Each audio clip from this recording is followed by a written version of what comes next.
नमस्कार, मैं भावना ठाकुर और आप देख रहे हैं कोहराम लाइव। झारखंड मंत्री परिषद विस्तार की तैयारी अंतिम चरण पर है। कल यानी 5 दिसंबर को दिन के 12:30 बजे राजभवन स्थित फूलो जानू उद्यान में हेमंत मंत्रिमंडल में शामिल होने वाले मंत्रियों के लिए शपथ ग्रहण समारोह का आयोजन किया गया है। गवर्नर संतोष कुमार गंगवार नव नियुक्त मंत्रियों को पद एवं गोपनीयता की शपथ दिलाएंगे। खबर है कि झामुमो कोटे से 6, कांग्रेस से 4 और राजद से 1 मंत्री बनाए जा सकते हैं। मंत्रियों की सूची मुख्यमंत्री कार्यालय से राजभवन भेजने की तैयारी की जा रही थी। कांग्रेस ने मंत्रियों की सूची सीएम हेमंत सोरेन को सौंप दी है।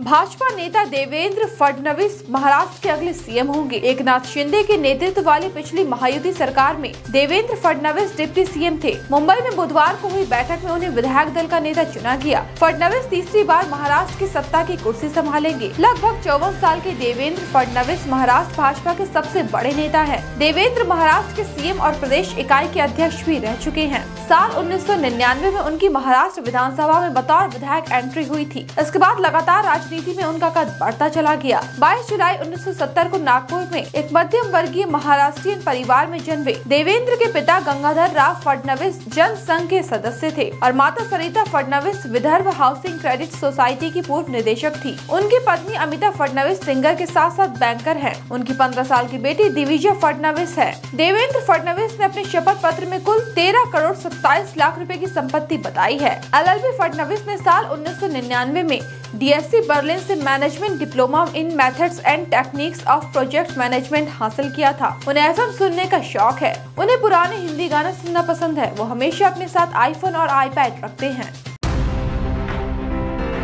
पंजाब के पूर्व डिप्टी सीएम सुखबीर सिंह बादल की जान बचाने वाले ASI जसवीर सिंह की खूब वाहवाही हो रही है। उन्होंने पूरी मुस्तैदी दिखाते हुए हमलावर को पहले धर लिया, जिससे उसका निशाना चूक गया और गोली दीवार पर जा लगी। देश के मशहूर गोल्डन टेम्पल में शिरोमणि अकाली दल के अध्यक्ष सुखबीर बादल पर फायरिंग की घटना से हर कोई दंग है। ASI जसवीर सिंह ने मीडिया को बताया कि उनकी ड्यूटी सुखबीर बादल के साथ लगी है। वो अमृतसर सिटी पुलिस थाना में तैनात है। उन्होंने बताया कि अधिकारियों ने उन्हें पहले ही बताया था कि यहाँ कुछ भी अनहोनी घटना हो सकती है। उन्होंने कहा कि इसको लेकर हम सिविल ड्रेस में पूरी तरह से मुस्तैद थे। जैसे ही हमलावर आगे आया, उनकी नजर उस पर पड़ी। इस वजह से गोली दूसरी तरफ दीवार में लग गई। हमलावर को तुरंत कस्टडी में ले लिया गया। उससे हथियार छीन लिया गया। ASI ने बताया कि दरबार साहिब की मर्यादा को देखते हुए यहाँ आने वाले श्रद्धालुओं की तलाशी नहीं ले सकते थे। किसी को आने से भी नहीं रोक सकते, लेकिन मुस्तैदी से तैनात खड़े होने की वजह से इस घटना को टाल दिया गया।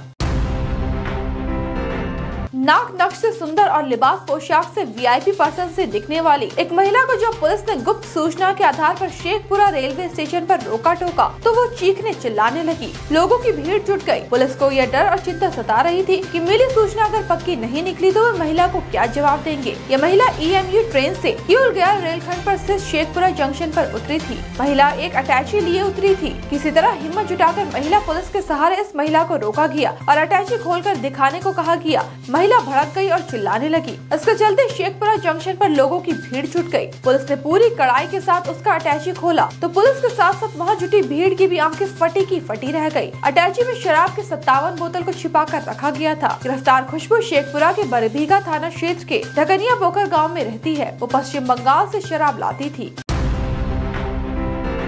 महाभारत में जिस सांप का जिक्र किया गया है वो दुर्लभ प्रजाति का सांप तक्षक नाग राजधानी रांची में मिला। तक्षक नाग का रेस्क्यू करने वाले रमेश कुमार महतो ने बताया कि ये सांप दुर्लभ प्रजाति का है। उनका दावा है कि झारखंड में पहली बार इसे रेस्क्यू किया गया है। ये तक्षक सांप ज्यादातर पठारी क्षेत्र के झाड़ीनुमा जगहों पर पाया जाता है। ये सांप 100 फीट ऊपर से नीचे जंप कर सकता है। ये जमीन पर कम और पेड़ पर ज्यादा रहता है। इसका भोजन मुख्य रूप से छिपकली एवं कीड़े मकोड़े हैं। ये सांप विलुप्ति के कगार पर है। ये भारत में रेयर कैटेगरी में आता है। इस सांप के जेनेटिक के बारे में रिसर्च होगा, इसलिए इसे बिरसा जैविक उद्यान के हवाले किया जाएगा। स्नेक रेस्क्यूअर रमेश कुमार महतो ने बताया कि यह सांप छेड़ने पर ही डसता है। इसमें ज्यादा जहर नहीं होता, इसलिए यह ज्यादा खतरनाक नहीं माना जाता। अगर इसे इंसान के शरीर में छोड़ दिया जाए तो ये पूरे शरीर पर लिपट जाएगा, लेकिन यह बिना छेड़े हुए डसेगा नहीं।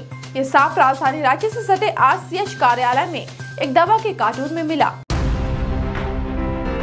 सीएम हेमंत सोरेन को अब एमपी एमएलए कोर्ट में सशरीर हाजिर नहीं होना पड़ेगा। ईडी के समन की अवहेलना मामले में उन्हें सशरीर कोर्ट में पेश होना था। इस फैसले को हाई कोर्ट में चुनौती दी गई। फिलहाल हाई कोर्ट ने एमपी एमएलए कोर्ट के आदेश पर रोक लगाते हुए 16 दिसंबर को सुनवाई की अगली तारीख तय की है। हाई कोर्ट ने ईडी से जवाब दाखिल करने को कहा है। जानकारी सीएम के अधिवक्ता दीपांकर राय ने मीडिया को दी। भारतीय रेलवे ने सबरीमाला यात्रियों के लिए ट्रेन कोच में कपूर, अगरबत्ती या अन्य ज्वलनशील पदार्थ को ले जाने पर रोक लगा दी है। रेलवे ने कहा कि अगर किसी यात्री के पास ये वस्तुएं मिली तो उसके खिलाफ कानून सम्मत कार्रवाई की जाएगी। रेलवे अधिनियम 1989 के तहत उल्लंघन करने वालों को 3 साल की कैद या जुर्माना दोनों सजा हो सकती है। दक्षिण भारतीय रेलवे ने कहा कि ट्रेन के कोच के अंदर भीड़ भाड़ और गर्मी होती है, इस वजह से कोई भी अनहोनी हो सकती है। रेलवे ने कहा कि तीर्थ यात्रियों की बढ़ती संख्या को देखते हुए ये ऐलान किया गया है। इस समय भारी भीड़ को देखते हुए दक्षिण रेलवे ने विशेष रेलगाड़ियां भी चलाई है। लोगों से सहयोग की अपील भी की है।